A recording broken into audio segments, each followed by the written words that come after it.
dengan zaman digitalisasi ya, akan terus manusia itu dicerdaskan, sehingga kita akan lihat ya hal-hal negatif di dalam keislaman itu akan dibongkar habis, akan ditelanjangi, akan dikuliti, borok-boroknya akan dibongkar semua yang selama ini ditutup rapat-rapat, dipegang erat-erat, kata Buya Syakur, nggak boleh dilepaskan. Ya sekarang zamannya jangan takut lagi, murtad dia bilang, ya kan? Ngapain kita ikut kalau udah tahu itu salah? Lagi Islam menghalalkan pembunuhan, ajarannya kan begitu, nggak jelas. Selalu, ya Ustadz Abdul Somad aja yang kelas bisa dipercaya orang jutaan, nggak apa-apa zaman sekarang ini. Kalau dulu sandang pedang, sekarang pakai bom, lekatkan ke tubuh. Memang mesti begitu. Ya tadi barusan kita dengar. Islam itu ya memang sejarahnya lewat peperangan. Jadi nggak ada, akhirnya yang ada orang melihat kekerasan, yang ada pembunuhan, yang ada menghalalkan membunuh kafir. Bahkan si Somad aja kemarin khotbah ceramah, yang murtad keluarga kita itu boleh dibunuh. Gila kan, anaknya bisa membunuh ayahnya, anaknya bisa membunuh ibunya. Bahkan bapak ibunya bisa membunuh anaknya. Diserukan oleh ustadz model begini. Kalau kita lakukan dengan konstitusi dan Pancasila, orang ini sudah ditangkap. Artinya memprovokasi, nggak sesuai dengan Pancasila. Tetapi karena negaranya ya setengah-setengah, Pancasilanya menjalankan setengah, Islamnya juga setengah, ya dibiarin, toleransi. Ya tapi membodohi. Ya banyaklah teroris-teroris lewat ceramah dia, banyaklah orang-orang yang melakukan kekerasan seperti dia, ya salah satunya jangan-jangan penutupan gereja, ya disuruh dia kan ceramahnya itu. Umat Islam, pejabat-pejabat, jangan kasih izin, persulit, susahin, jangan biarin. Ya kayak begini nggak ditangkap-tangkap. Karena nanggung, nggak melakukan konstitusi. Dan Islam lagi yang menjadi penyebabnya, ajarannya, pejabat-pejabatnya, orang-orangnya yang sudah terdoktrin dengan ajaran Islam ini, ya melakukan hal-hal seperti itu, ketidakadilan, kekerasan, intimidasi. Kita sudah lama nggak 2,2 ya. Ya, Pak Paul. Ya. Halo. Oke, giliran saya ya? Iya, lanjut. Gebrak, Pak. Oke, suara saya jelas ya? Merdu. Ya. Terima kasih. Jadi judul kita kali ini Islam harus bubarin ya? Ya. Dari Indonesia, Pak. Harus dilarang dari Indonesia. Ya, jadi saya sangat setuju. Kalau dilarang, Indonesia itu yang sudah kaya sumber daya alam dan populasinya sudah 77 tahun merdeka, tapi masih begini-gini saja. Utang masih 7.000-8.000 triliun. Ya. Orang yang di daerah yang hasilnya cuma 300.000, 500.000 sebulan, gitu ya, banyak banget, berapa puluh juta orang, begitu. Ya. Bahkan indeks sekolah aja kalau nggak salah lulusan tahun 2020 datanya hanya lulus SMP 65%. Begitu. Jadi artinya jauh banget ketinggalan dibanding Jepang, dibanding China, dibanding Korea yang sama-sama merdeka tahun 45-an ya. Bahkan Jepang yang sudah hancur lulu lantak maju begitu. Bahkan industrialisasinya itu di mana-mana. Ya, ada di India, ada di Indonesia, ada di Thailand, ya. Korea juga begitu sekarang menyusul. China lebih-lebih lagi sekarang menguber luar biasa, begitu ya. Taiwan luar biasa. Singapura yang nggak punya sumber daya manusia saja, hanya berbasis jualannya trading, ya, sebagai calo sebenarnya ya. Tapi pintar rakyatnya, disekolahkan luar biasa, ngerti bahasa Inggris, ngerti manajemen, ngerti bisnis, ya, sehingga mereka malah jadi investor nomor 1. Rakyat yang cuma berapa juta, nggak sampai 5 juta, ya, tapi bisa memberi utang 1.000 triliun dan investor nomor 1 di Indonesia untuk rakyat Indonesia yang 275 juta. Bayangin, Nah, kenapa Indonesia nggak bisa maju? Ya salah satunya karena ya otomatis Indonesia udah maju dari dulu begitu. Nah, kenapa Islam itu harus dilakukan? Ya karena selama ada Islam, konstitusi Pancasila dan Undang-Undang Dasar 45 tidak bisa dijalankan dengan baik dan benar. Selama konstitusi Pancasila dan Undang-Undang Dasar 45 tidak bisa dijalankan dengan murni, dengan konsekuen, dengan sebaik-baiknya, dengan sebenar-benarnya, tidak disimpangkan, ya hancurlah negara ini.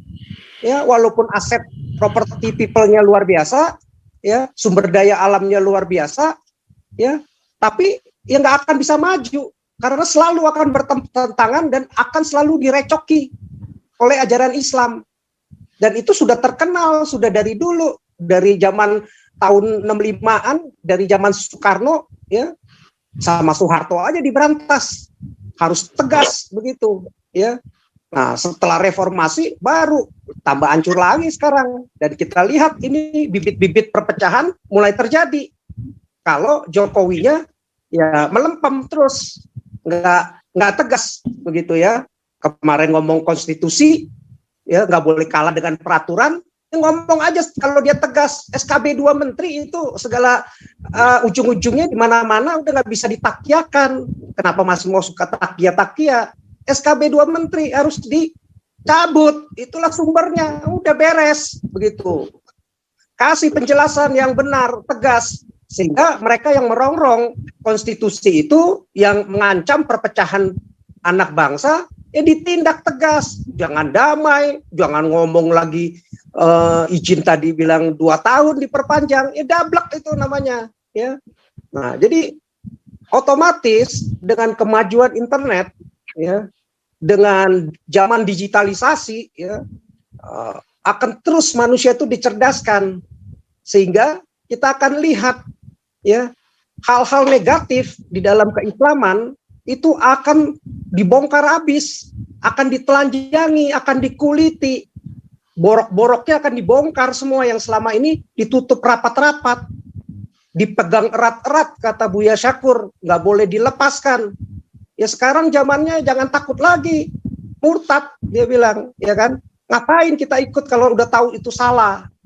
Harus berani, tinggalkan, cari kebenaran. Gimana mau selamat kalau mengikuti ajaran yang mencelakakan, ya, membinasakan, yang menghancurkan, yang bohong, yang nggak sesuai dengan kebenaran, yang ditutup-tutupi. Jadi mau nggak mau, terima nggak terima, ya, mau diapakan juga, ajaran ini otomatis harus di-delete. Kalau nggak mau di-delete pun juga pasti akan ter-delete dengan sendirinya karena kemajuan teknologi gitu. Kenapa? Satu, karena ajaran Islam itu mengajarkan untuk memperlakukan manusia itu seringkali tidak adil.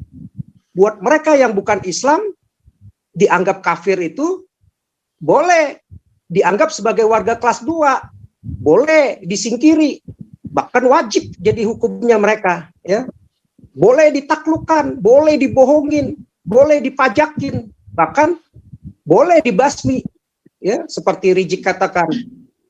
Kita lawan pemerintah Jokowi, tak serang istana, siap-siap umat Islam, katanya. Siap, jutaan orang kan, siap dengar tuh ceramahnya dia.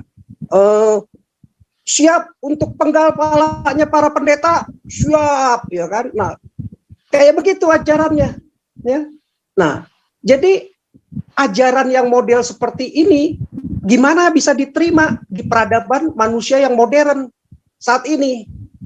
Ajarannya akan selalu bermusuhan terus dengan non-Islam, ya, dengan Buddha, dengan Hindu, ya, pura-pura patung-patung juga nggak boleh dirubuhin, ya, dianggap kafir, dianggap tauhid, dianggap syirik, ya semaunya dia, begitu.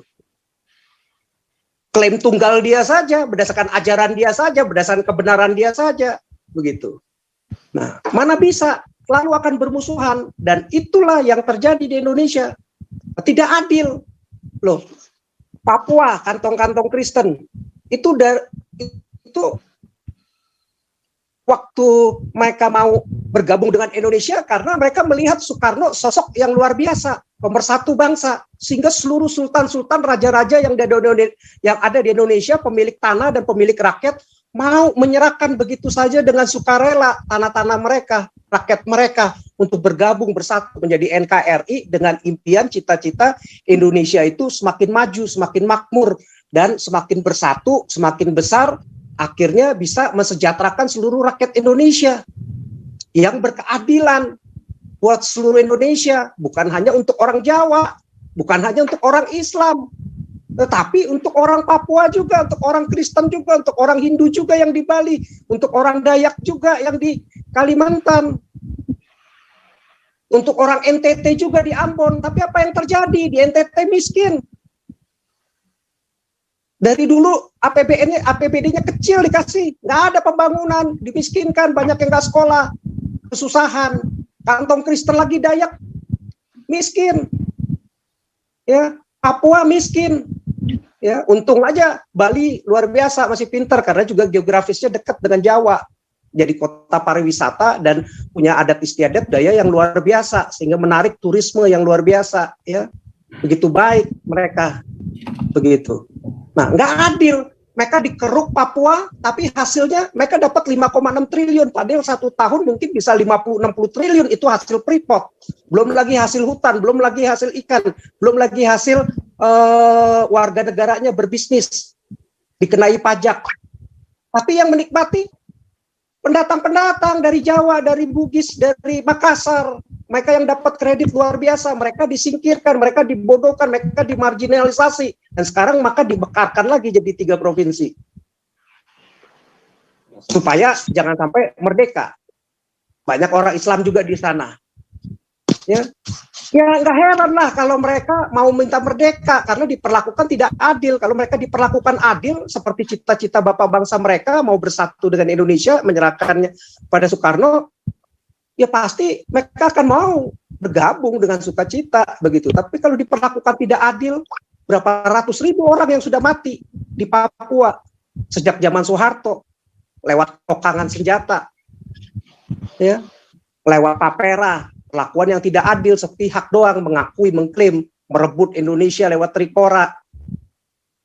Ya, padahal mereka nggak mau bergabung kok.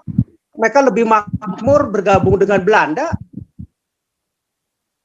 karena dapat pendidikan yang baik. Kalau di sini nggak ada, dimarginalisasi. Ya, Indonesia kalau nggak berubah ya karena Islamnya mengajarkan untuk seperti itu, berlaku tidak adil hanya untuk golongannya saja, pajaknya itu ditakiakan supaya menjadi sumbangan. Bayangin 600 triliun APBN kita, 60 triliunnya untuk pesantren, sekolah-sekolah muslim, ya. Lah mereka aja hasilnya 60 triliun didapat, tapi mereka cuma dapat 5,6 triliun. Gimana nggak ini? 5,6 triliun pun mereka belum tentu dapat semua. Ya, banyak lagi disunat-sunat untuk hal-hal yang lain. Ya, gimana nggak teriak? Ya, nanti ke depan akan yang lain, NTT semua Dayak pasti akan teriak kalau diperlakukan seperti itu. Ada ketimpangan sosial, perlakuan yang tidak adil. Ya, kenapa tidak adil? Ya selalu Islam mengajarkan begitu. Setiap pemimpin Islam dan semua organisasi Islam ya pasti mau diutamakan begitu. NU aja udah rebut-rebutan kalau nggak dapat subsidi yang besar, merasa di nomor 2 kan. Mana ada sekolah-sekolah Kristen disubsidi? Pesantren kok bisa disubsidi? Nah, pesantren disubsidi apa? Katanya APBN pendidikan itu untuk mencerdaskan kehidupan bangsa, supaya anak-anak bangsa bisa berkompetisi dengan negara luar. Ya kalau lewat sekolah pesantren, apa yang bisa diharapkan? Bisa berkompetisi. Mana anak pesantren yang bisa berkompetisi untuk memajukan bangsa dan negara lewat manajemen, lewat bisnis, lewat ekonomi? Nggak ada. Yang ada cuman agama. Ya, jadi salah kalau kita subsidi. Ya. Jadi perlu pemimpin yang punya wawasan luas, yang berani, yang merubah semuanya, nggak takut disingkirkan oleh partai politik.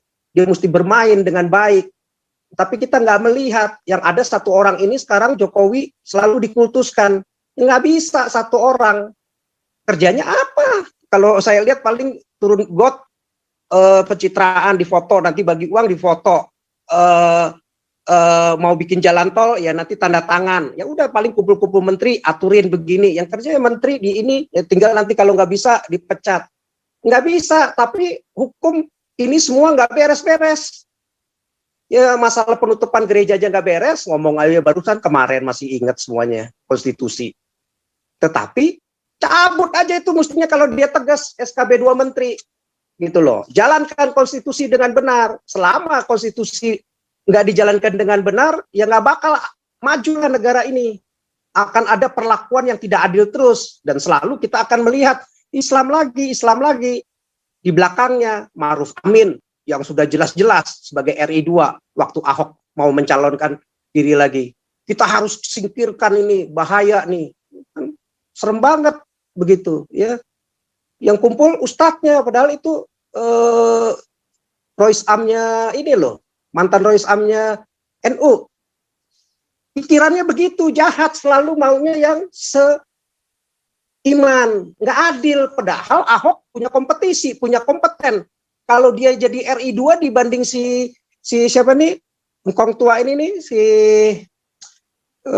Ma'ruf Amin, ya jauh lebih bagus, jauh lebih berkompet. Dia ngertinya cuma syariah doang sama pesantren doang yang disupport. Hancurlah negara kalau Jokowi ngikutin dia. Ya, selalu dibawa maunya Islam, dinomor satukan, yang lain dinomor dua kan, kalau bisa disingkirkan. Ya. Nah, belum lagi Islam menghalalkan pembunuhan, ajarannya kan begitu, nggak jelas. Selalu, ya Ustadz Abdul Somad aja yang kelas bisa dipercaya orang jutaan, nggak apa-apa zaman sekarang ini. Kalau dulu sandang pedang, sekarang pakai bom, lekatkan ke tubuh. Memang mesti begitu. Ya tadi barusan kita dengar, Islam itu ya memang sejarahnya lewat peperangan. Jadi nggak ada, akhirnya yang ada orang melihat kekerasan, yang ada pembunuhan, yang ada menghalalkan membunuh kafir. Bahkan si Somad aja kemarin khotbah ceramah, yang murtad keluarga kita itu boleh dibunuh. Gila kan, anaknya bisa membunuh ayahnya, anaknya bisa membunuh ibunya, bahkan bapak ibunya bisa membunuh anaknya. Diserukan oleh ustadz model begini. Kalau kita lakukan dengan konstitusi dan Pancasila, orang ini sudah ditangkap. Artinya memprovokasi, nggak sesuai dengan Pancasila. Tetapi karena negaranya ya setengah-setengah, Pancasilanya menjalankan setengah, Islamnya juga setengah, ya dibiarin, toleransi. Ya tapi membodohi. Ya banyaklah teroris-teroris lewat ceramah dia, banyaklah orang-orang yang melakukan kekerasan seperti dia. Ya salah satunya jangan-jangan penutupan gereja, ya disuruh dia kan ceramahnya itu. Umat Islam, pejabat-pejabat, jangan kasih izin, persulit, susahin, jangan biarin. Ya kayak begini nggak ditangkap-tangkap. Karena nanggung, nggak melakukan konstitusi. Dan Islam lagi yang menjadi penyebabnya, ajarannya, pejabat-pejabatnya, orang-orangnya yang sudah terdoktrin dengan ajaran Islam ini, ya melakukan hal-hal seperti itu, ketidakadilan, kekerasan, intimidasi. Ya. Belum lagi kalau kita ngomong bias gender, udah nggak heran lah, istri banyak ya, lewat poligami, ya anak kecil juga nggak apa-apa. Kalau syariat Islam dikawinin begitu ya, kalau nikah muta juga di sono nggak ditangkap-tangkap ya, pelacuran tapi dilegalkan aja, cuman dianggap diresmikan oleh agama, nggak apa-apa begitu ya. Muta mana ada demo-demo tuh, FPI segala macam pemerintah, nggak ada yang ditangkepin si Arab-Arab itu. Malah gereja yang ditutup-tutupin. Ya. Malah yang kemarin aja punyanya si Hotman Paris aja bisa menghidupi 3.000 orang aja. Ya. Ditutup cuman karena begitu. Ini muta pelacuran yang jelas-jelas ya di depan mata, nggak berani ditutup. Ya berat sebelah. Jadi negara akhirnya nggak bisa melakukan konstitusi dengan baik, dengan benar selama ada ajaran Islam begini. Ya jadi pengerongrong, pengganggu. Belum lagi diajarin berbohong, takiyah, ya. Sains begitu mujizat bulan terbelah lah. Kan dablek kalau buat orang bule, mana ada sejarahnya bulan terbelah. Kiamat lah. Tapi itu dipercaya. Belum lagi sejarah umur Adam tinggi 30 meter segala macam, ya kan? Ngaco begitu. Patimura juga mau diklaim-klaim Islam, semuanya mau Islam, ya. Jadi apa aja mau diklaim berdasarkan cuman klaim doang ya. Tukang beca juga bisa ngeklaim, itu nggak perlu sekolah, nggak perlu belajar sejarah, begitu. Ya jadi bodoh negara kita, jadi bangsa kita jadi bodoh kalau ada ajaran model kayak begini, ya. Nggak ada, bahaya terhadap etika moral juga, ya. Diarahkan ngikutin teladan Muhammad, ya. Muhammad kawin banyak, rata-rata orang Islam disarankan juga kawin kalau bisa banyak, bahkan kalau PKS saja kawin ini janda itu udah wajib, ya, karena mereka lakukan seperti itu. Ya kalau kayak begitu banyak istri, ya otomatis kalau jadi ASN jadi ini ya korupsi lah, uang negara dihajar, diembat, mana bisa dia menghidupi banyak istri, satu istri aja susah, ya mana bisa, akhirnya nggak bakal bisa maju selama ada Islam ngajari begini. Dan Islamnya lagi, yang kacaunya lagi, yang mesti dipertanyakan, orang pinter pasti akan pertanyakan. Ajarannya nggak universal, cuman Arab doang, ya. Semuanya dikait-kaitkan selalu mesti Arab. Baju mesti Arab, budaya mesti Arab, budaya-budaya lokal dilarang-larang, dikafir-kafirkan. Ya kalau nggak ada perlawanan, rakyatnya gampang dibodohi dengan agama, ya ikut aja. Yang bodoh-bodoh kayak kadun-kadun akan ikut. Mesti cingkrang, mesti jenggotan, mesti bahkan minum air kencing onta pun diminum, jadi bego begitu, ya. Mana bisa maju, nggak akan bisa maju. Ya itulah alasannya Indonesia harus tegas, mesti ada pemimpin yang tegas, dan kita nggak lihat Jokowi bisa tegas, ya. Ganjar aja saya nggak tahu bisa tegas nggak, saya nggak yakin selama orang Jawa bisa mimpin tegas, nggak bakal bisa, akan takut-takut sama ulama, ustadz-ustadz yang sebenarnya pendidikan secara ini wawasannya kurang malah kita lihat, ya. Jadi negara ini nggak akan bisa maju karena konstitusinya tidak bisa akan dijalankan bertentangan dengan ajaran Islam, selalu berbeda, begitu, nggak bakal bisa maju. Ya itu dulu Pak Paul. Sulit Terima Pak, kasih. kalau masalahnya karena memang sudah tertulis di kitabnya, Pak. Beda dengan Kristen. Karena tafsirnya bisa beda. Makanya bisa kita patahin. Tapi kalau sudah tertulis di kitabnya, ya angel, Pak. Ya memang itu Islam harus menjadi memang di muka bumi ini, bukan cuma di Indonesia saja. Iya, kalau mau maju ya, dari dulu kita udah maju pasti. Coba. Ya sudah maju kalau nggak ada Islam. Kalau Islam tidak masuk Indonesia, maka Indonesia tidak akan pernah takluk kepada bangsa asing manapun. Malah Indonesia mungkin sekarang sudah jadi negara yang hebat, Pak. Lebih jadi adik kuasa, melampaui Amerika dan Eropa dan Cina. Udah kayak China, Pak. Udah mendekati Cina, Pak, di atas Jepang. Iya. Pasti akan menjadi adik kuasa. Orang Cina, orang-orang Kristen boleh jadi pejabat-pejabat, ya, boleh jadi menteri, boleh jadi presiden. Langsung Pak, Singapura aja yang nggak ada apa-apa bisa maju, Pak. Iya. Ya kan? Singapura negara kecil Korea, begitu aja bisa maju, Korea, kalau Jepang. Kayak begini, itu yang paling simpel apa? Vietnam aja lah. Vietnam sekarang lebih maju loh dari Indonesia. Ya kan? Padahal baru mulai tahun 80-an. Iya. Kan Indonesia ini telat banget. Orang-orang itu aduh kacau dah. Ya itu karena dikuasai sama agama itu. Kau bilang kau menang debat, lawan domba yang sesat. Kau bilang banyak yang tobat.